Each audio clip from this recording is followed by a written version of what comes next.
Hi guys, my name's Seb Tudor. I'm the man on the Silver Mountain, and welcome back. Now, I had some feedback on one of my end of the month roundup video last month that maybe I should do more of a breakdown of some of these things instead of trying to put them all into one video. And as a result, I was taking a look through various news from this month, from February, and I came across this on a particular news feed. And I understand that there's at least a couple of the kind of anti-feminism and anti-SJW kind of YouTubers have also covered this as well. But this is the kind of thing that I lost a couple of friends over towards the beginning of me making various videos and stuff like that. And this was in the UK. This particular university is in the States, but the same kind of programs are running in the UK, and that's, the kind of indoctrination that happened through these programs is what led these friends of mine to kind of turn their backs and want to move away from me and whatever else. And as a result, I wanted to go through this, and I wanted to have much more of a specific look at what's been said. Now, I've not really looked at this article much so far, apart from having a quick skim read down. So as we've done with other things in the past, I just wanted to go down and take a look at this in a bit more detail, just because it's something that bothers me when education is being used purely to add some kind of political kind of approach to things, or to push people in a specific direction, and so I'm not a big fan of it. But seeing this and seeing some of the stuff that happened last year around these kind of things as well, I want to go through it and actually have more of a look at what they're doing, specifically considering that this stuff is coming out of the States and is pouring across the rest of the world to one extent or another.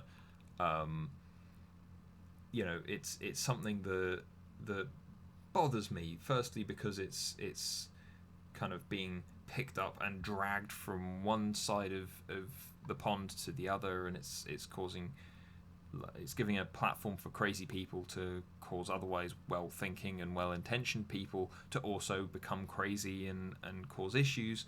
But also, it's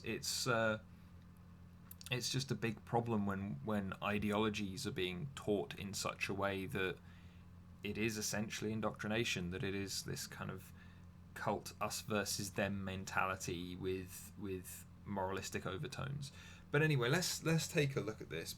I'm gonna kind of skim through this, where it's taught by this person, and she really thinks that everyone is inherently all of these bad things, and all these other things that we've seen before in regards to these kind of extremists, these people who are definitively radical in their views, but for some reason they're allowed this platform. And so, the first issue that I have is with this title for their first module, embracing diversity. Well, diversity has become this thing that allows for various forms of both positive and negative discrimination, all in the names of diversity, when the diversity isn't necessarily representative of the people that are being kind of put forward. In regards to some of the stuff in the BBC with diversity policies, they're asking for a number of kind of minorities, or a number of other people that are being brought in, which aren't representative of the percentages of individuals who are actually in the British population. And considering that the BBC is a essentially government-funded broadcasting network, it's a public institution. It's somewhat troubling to have those non-representative quotas and things put in place. But going back to this, so whose diversity are we embracing here?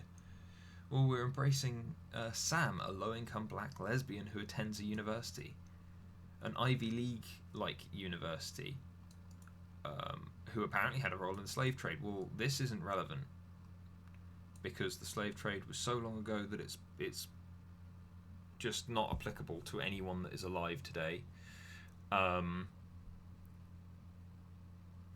At least in regards to the kind of slave trade triangle over the Pacific, in regards to boats filled with tribal African people being sailed across the sea.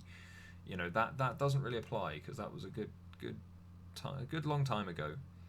But also a low-income black lesbian, well, okay, fair enough. We can appreciate maybe the black lesbian part, but she's still somehow on low income, still able to reach an Ivy League university, you know, which in the States is not going to be cheap. So, you know, well done to her, but these are the only two characteristics that are both, by the way, protected characteristics in law, but they're the only two characteristics that we should really be taking into account. So people make racist remarks. Funds are diverted away from. Okay, well, this the funds being diverted. That's not a personal issue to her. You know, it's not. Surely that's just a budgetary concern. That's got nothing to do with anything. I would imagine that if they're being diverted away from that, then they're also being diverted away from other things. There's not enough context there. There's not enough information there, even though they probably go, oh, well, no, it's only from them. It's only from them. But yeah, okay. So the only thing that's here is the racist remarks, because she studies in a male-centric engineering department. Well, no, there are just more guys that do engineering, and I would imagine that no woman has ever been promoted and tenured because the women that are in the field that have done well have then actually gone on and done well elsewhere. You know, that just because she's not been promoted, and you know, there is a life outside of university. You know, I hate to burst the bubble there that lots of these people seem to be living in, but there is a life outside of that, and so this is irrelevant. This is what you would expect, considering the kind of men gravitate towards more technical subjects and women tend towards more social or subjective subjects. That's as you'd expect. But then, okay, so friends making racist remarks. Well, what remarks? You know, that's the issue here. What are the remarks? Because racist has been broadened as a term and used to describe so many different things that aren't actually racism these days. You know, what are the specifics there? Because even in this supposed assignment, you know, it's isn't she just a poor black girl from the hood? What does she know about fine things in life? Okay, so that person is, you know, being a dick. And so, yeah, these people are being a dick. They're being negative in a smaller way, but then, oh well, she's suggesting that these people are friends. So why is she friends with them? You know, that's one of the issues that I see there. But also, you know, these are minor inconveniences committed by three people, three seemingly fictional people as well, and so it's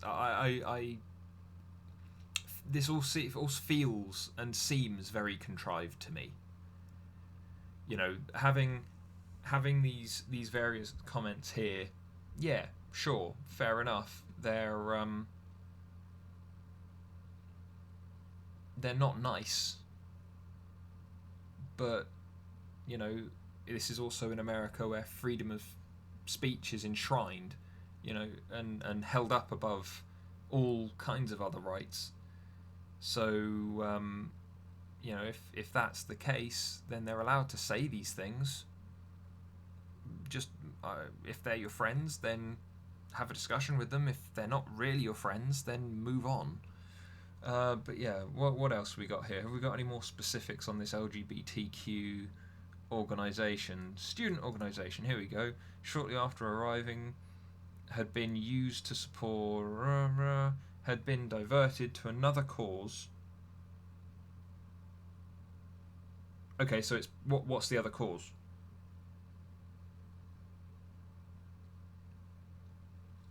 Bathrooms being used to identify. Yeah, but then that's the whole gender identification issue. Are we talking about 2 or are we talking about 50 odd? You know, that's a different set of issues there.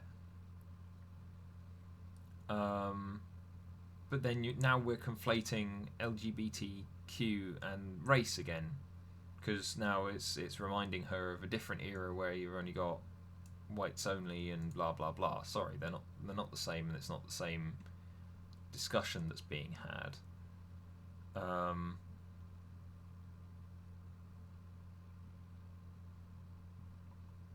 So yeah, okay, that seems incredibly contrived and purely there to push an agenda, considering a lot of those things don't have enough context to really allow you to draw anything. But let's move on to the next module.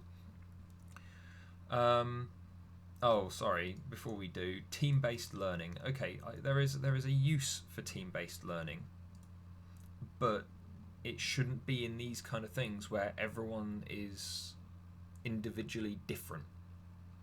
Yeah, regardless of if you all conscribe to the same basic demographic, you're all going to be different. So team-based learning about yourself and others is not going to be useful because everyone is individual. In which case, sod that. But okay, so men have domination over women, thus women become their property. Well, okay. How does that work? Inequality and oppression. Social. The case study for folk beliefs regarding sexual assault. Task students with creating. Okay. So that's expanding on one of the 4 beliefs. Reading stated.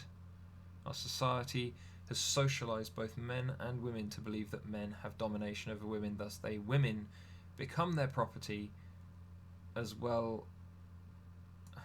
Really? Okay, so you've got female CEOs, you've got females in office in Congress and the Senate. You've got in law equality, equal rights to opportunities and to owning of property and voting and all that kind of thing. And yet apparently, society has socialized both men and women to this, and to men being more dominant over women. No, sorry, you're demonstrably wrong, but you're presenting this as fact and basis for them to build on.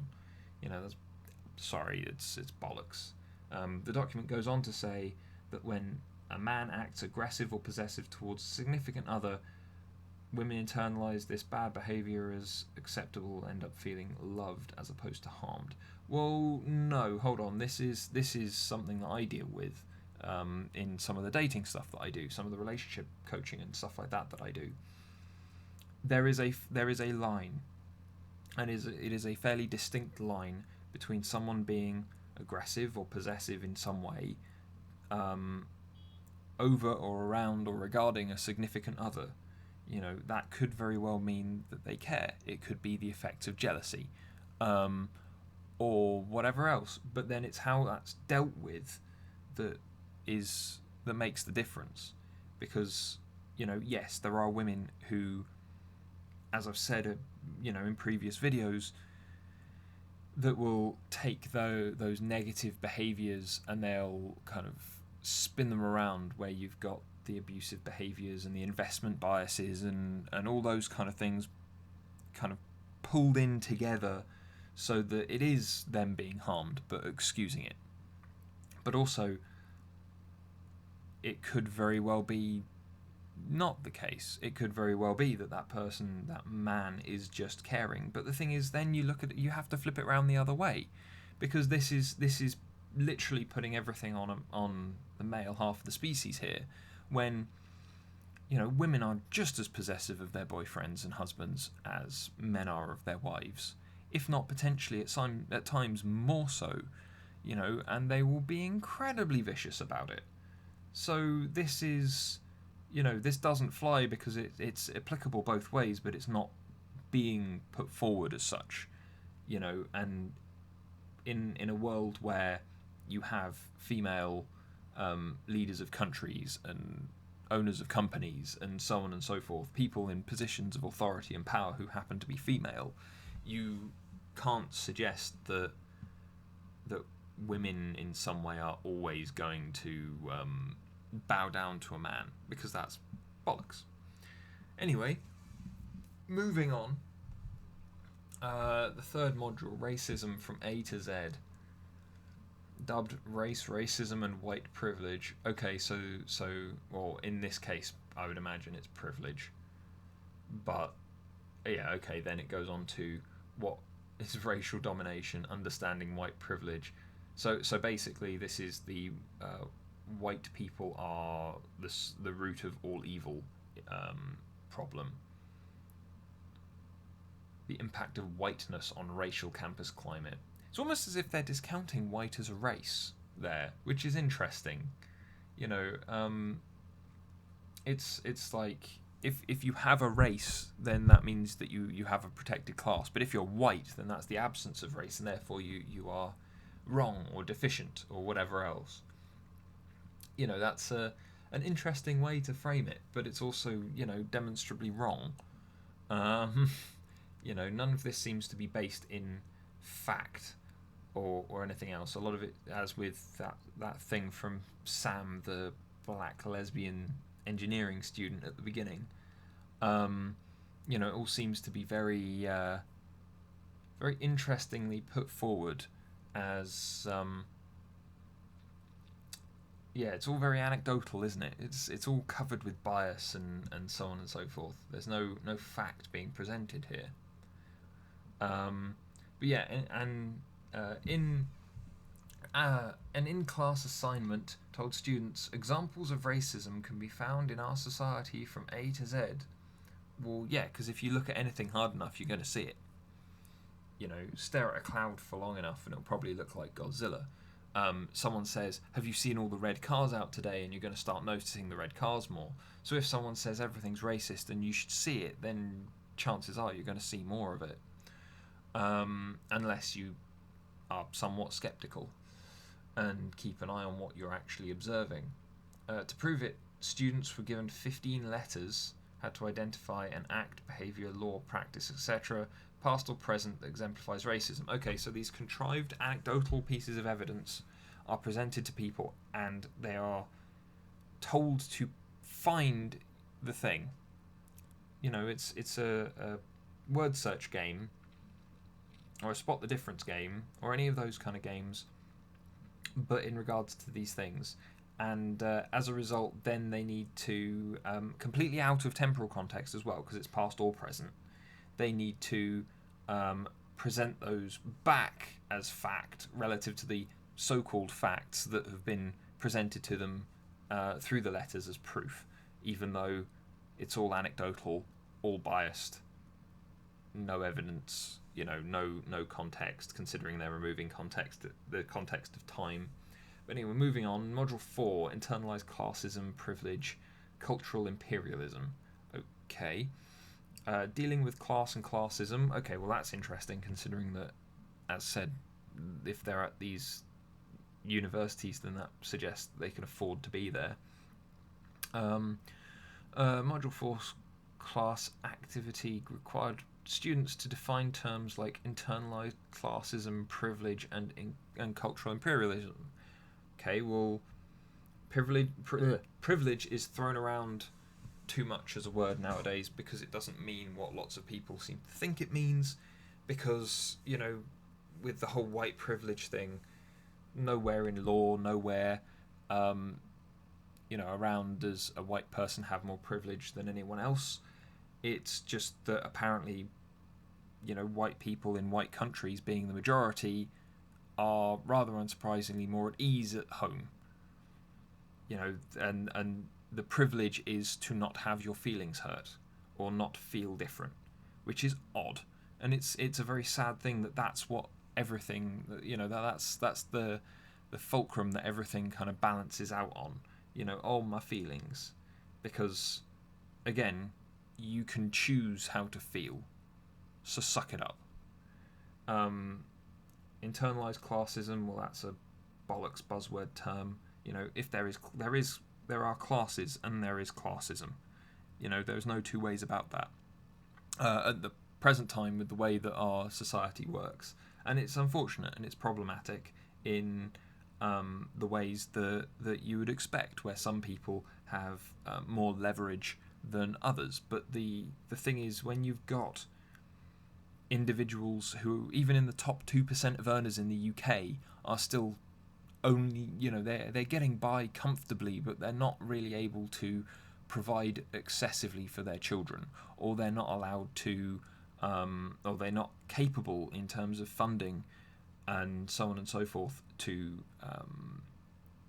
for example, help their children through university in a monetary way, so that they still need to get loans and things like that. When you've got those issues still around, then it demonstrates that the issues in regards to classism are much, much more, firstly, significant, but also the instances of them tend to be far rarer, because the classes are divided in there is a minority of an upper class and a majority of a middle to lower class.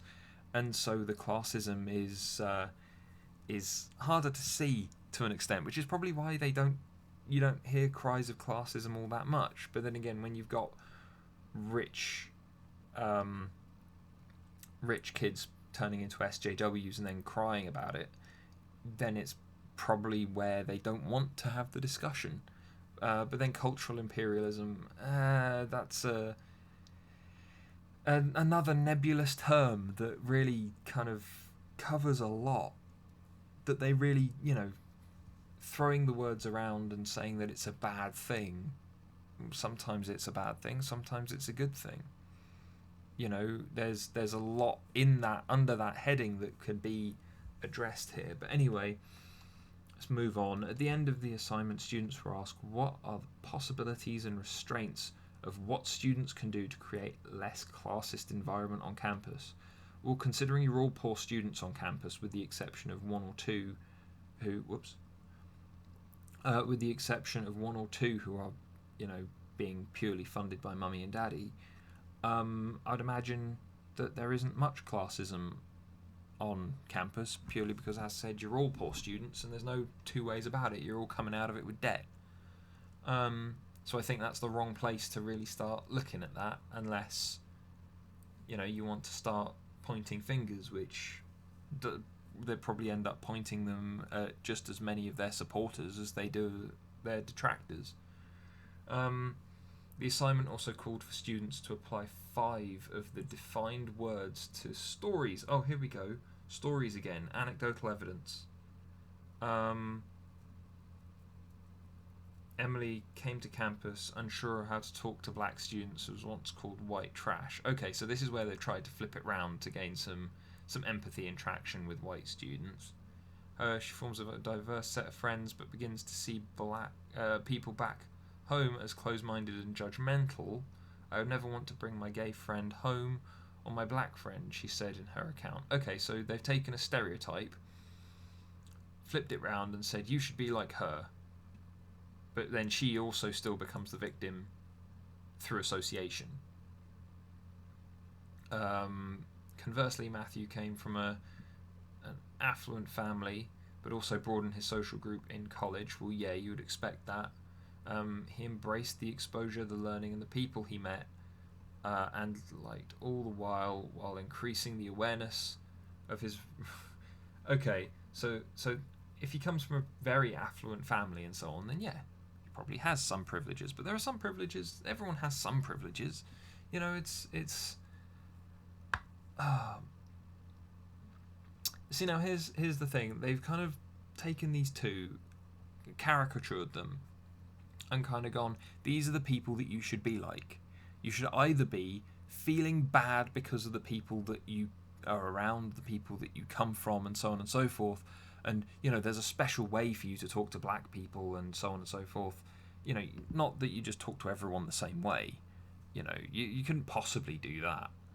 And then you've got the other one who's rich and was able to learn, and, he was able to recognize his privilege, but that didn't stop him from doing all of these other things and being an example to everybody.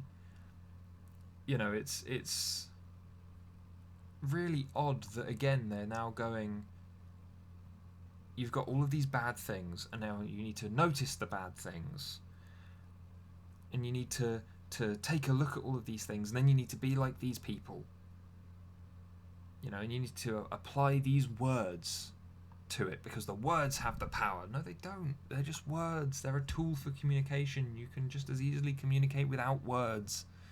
It's nonsense. But here we go. Is this the last one? Yes. So we got Module 5, the Man Box, which rather unsurprisingly deals with gender and sexism. Guyland, where boys become men. Okay, what's this about then? According to a class assignment, 36-minute film maps the troubling social world where boys become men. Okay, define that for me. Asked to prove their masculinity with frequent disastrous consequences for young women and other young men. Okay, so this is interesting. This is possibly the only interesting thing that they've brought up here. And that is that, yes, when men try to prove themselves, especially young men who haven't had good role models, when they try to prove themselves and they try to prove their worth, because there is social value and it's a thing that I'm sure I'll talk about at some point in the future. But, men are more likely to take risks, men are more likely to do stupid things just to try and prove their worth, just to try and make a point. But sometimes that has an effect on other people. More often than not, the only person to suffer is the person doing it. But realise here that they've gone that it's the consequence to other people around them, and it's not the consequence to the self that they're addressing, when the consequence to the self is usually far more present. But anyway, following the movie, students created a man box, described as a figurative box made up of acceptable qualities for men to possess and society's expectations of how men must act. Okay, so they're now putting together. This isn't so much a man box of what is the case. It's a box of things where here you go. Terms inside include objectifies women, emotionless, aggressive, and dominant. Okay, so how many of those are actually things that are desired by society? That you can. Okay, so then objectifying women, well, no, you can see that there are efforts to go against that, and the actual literal objectification of women is a thing that's prevented by law, so you can't do that. Emotionless, I wouldn't say emotionless, but the thing is there is, even by these people, they don't want to hear the complaints of men. When you've got MPs like Jess Phillips laughing at the male suicide rate, then these people don't want to hear it anymore, grievances and emotions and things like that, any more than they're saying that society as a whole does. So that's bollocks. Or at the very least, if it's bollocks, it's on both sides, it's not just them. Aggressive, well, no, there are laws to try and suggest that people shouldn't be aggressive. Dominant, well, over what? Because I can almost guarantee that the women on this program that are straight would like a guy that can make decisions, that can stand up for himself, be assertive and things like that. That air of confidence. And if that's the case, then that's a man being dominant over his own situation. However, if you're talking about dominance in regards to the way that they were talking about it earlier in one of the earlier modules, where it was men are just purely dominant over women and women basically become property. Well, that's obviously bollocks, because in law you have protected qualities and you have protected equality of opportunity, and as a result, that's also a falsehood. The assignment forced students to either pull 6 traits from the box or add 6 traits from separate lists of positive traits. Words on the latter included honest, open-minded, and ambitious. Wait, hold on. So the forced students to either pull 6 traits from the box or add... Why? I don't see what the point of doing that is. So is this to say that why 6? Why are they pulling them out of the box? Why are they adding them to the box from a different list? And the other list seems to be positive traits that are, positive for everybody regardless of gender. Being honest is a good thing. Being open-minded is a good thing as long as your brain doesn't fall out your head. Being ambitious is a good thing, but also if you're going to be ambitious, then you usually need to be aggressive and dominant. So that's surely a direct contradiction. But yeah, this is all being presented as fact, as truth, by an authority for some really negative stuff that's just causing divisions, isn't it? And all of it seems to be focused on, again, like, you've got one group that's been singled out and scapegoated in regards to each module, really, haven't you? So here, first module, they're scapegoating the university and the structure. It doesn't matter who's in the university's structure of authority and whatever else. It doesn't matter who they are. They're bad. So rebel against authority. Which, granted, has its place, but the whole university over everything, really? Anything that you can have a go at? Here we've got men being scapegoated again, because it's men versus women. Here we've got white people being scapegoated because it's white as seemingly suggested as being a lack of race as opposed to just being a different race. Here you've got classism, where it's the rich versus the not so rich. But then again, it still comes back down to like these white students who are the other. And then you've got men being scapegoated again. So it's either authority, white people, or men that seem to be their easy scapegoats. And they're all being presented in such a way and indoctrinated in such a way. They're being told to look for things. It's us versus them. We're the ones that are enlightened and know what we're talking about. They're the ones that either need the help or need to be suppressed. It's a really odd and negative thing, isn't it? None of this makes any sense. But again, this is young impressionable minds at, what is it, University of Massachusetts Amherst. I believe that's Massachusetts. And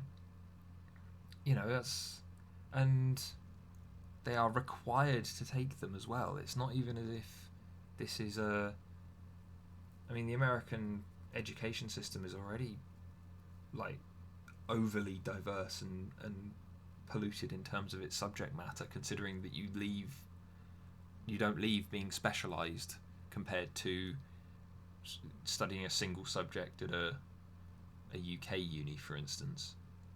And then they're required to take these courses as well. There's no content here. There's nothing that can't be like broken down or kind of ignored in,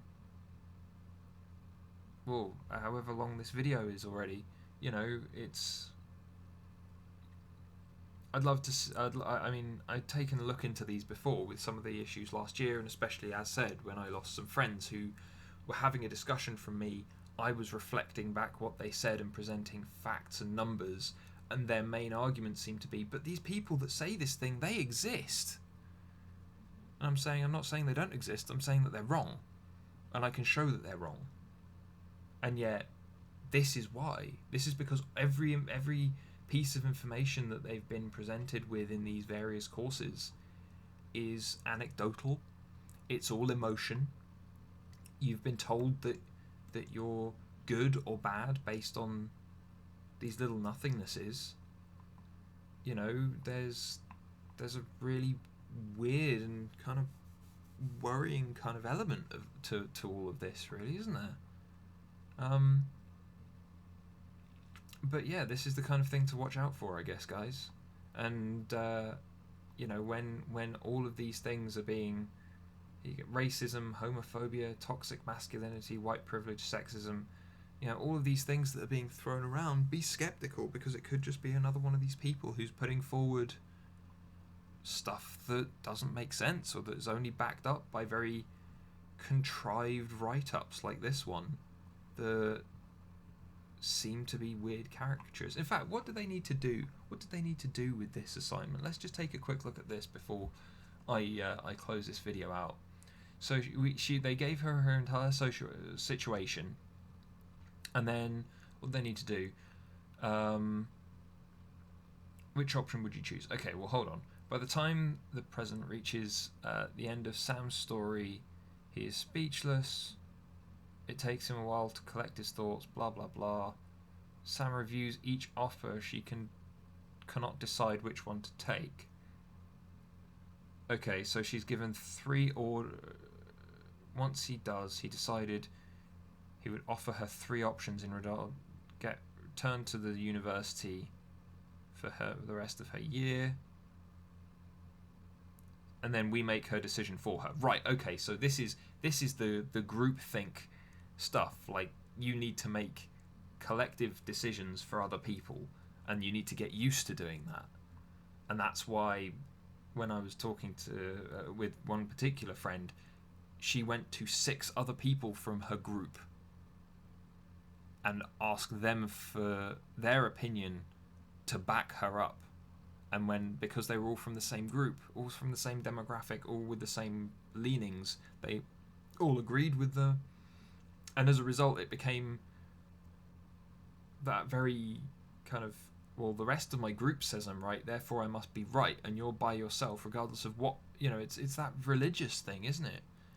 The rest of my religion says that I'm right, and therefore I must be right, and you're just an infidel or a non-believer, and you know, you're easy to dismiss, and I shouldn't be around you anymore.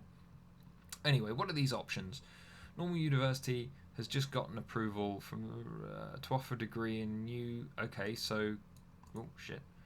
in order to attract new so apparently social justice education attracts new students, but also they've added a hefty sum that can use to offer interested student a fellowship.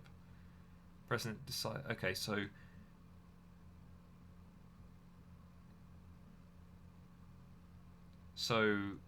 money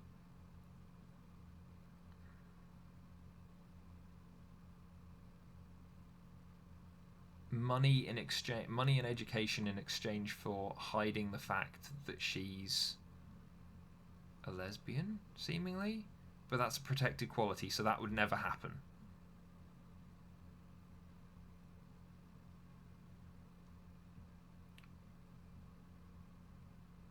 Okay, so that would never happen. And if it did happen, then it would be shat on very quickly. B, concerned about the homophobic climate that Sam perceives hovering over the university, the president decided gives Sam an opportunity to change it. More specifically, if Sam will return to the university for the rest of her year, appoint her a student ambassador for the organisation that was being defunded, reinstate full funding, also provide supplemental funding. So basically he'll bring her back on, put her in charge, or at least partly in charge of it, and give her not just all of the money back, but also more money, so she'll be able to do things, organise trainings and things like that.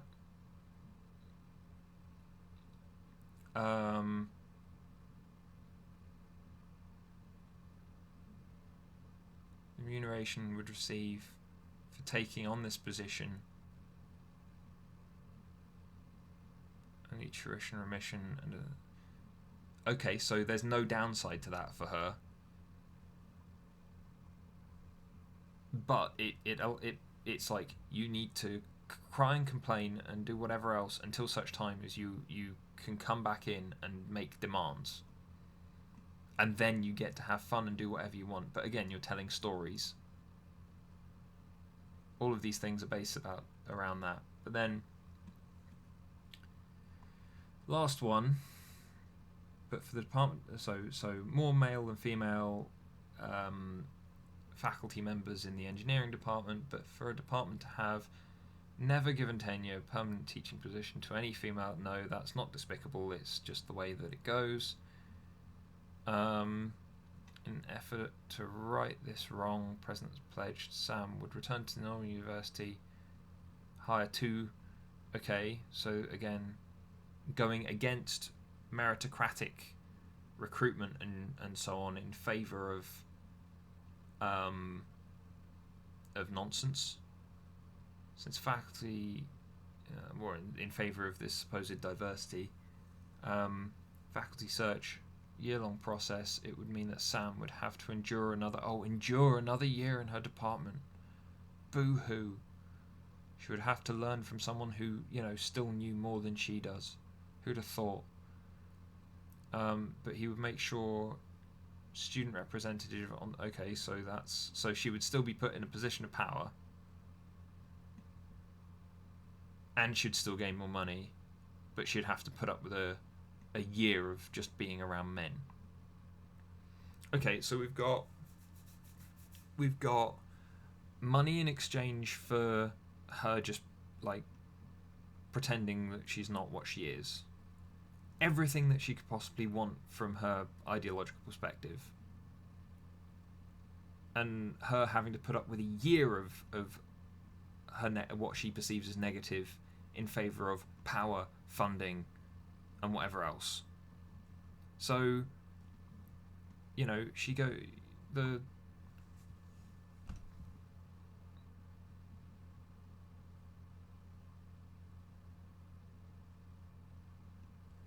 So just because she doesn't feel that she belongs there,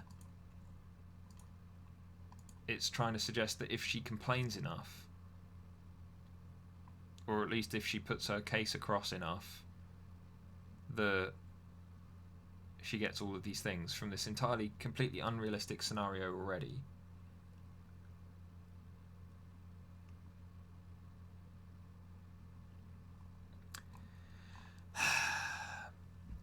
So this is the problem. These are not just, as said, scapegoating people and indoctrinating people into various ideologies that are, quite frankly, negative and extreme. But they're also suggesting that, if you're able to, I can guarantee that if a university had a student that just went, do you know what, I don't belong here, I'm thinking I'm going to drop out, then, oh well, they've still got thousands of students that they need to cater for. They might ask why, or they might offer various services if the person had gone to them beforehand, saying, oh, I don't really feel great here, but every university has a dropout rate. One more person, regardless of who they are, where they're from, and all the rest of it, they wouldn't care. It's a nonsense. But anyway, I hope you guys found this interesting, because, actually taking a look at this, considering that this has been spilled out into the media and whatever else, and as said, as I lost friends over this kind of complete idiocy, it's something that I wanted to take a look at some point, but I didn't know how to do it, and then this came out and it let me have a quick dig through what's being taught. And I'd like to see that you guys can see this, that this is negative, and how divisive this is. Where you're scapegoating each module just a different person from a protected group as much as your own group is protected. You know, it's the groupthink, the us versus them, the empowerment of them over other people just because you're apparently more well versed or wise on the subject. You know, it's really troubling. But anyway, thank you very much for watching, guys, and I'll see you in the video tomorrow. Take care. Thank you very much for watching, guys. If you liked this video, then please drop us a like, subscribe, and we'll see you tomorrow. Take care.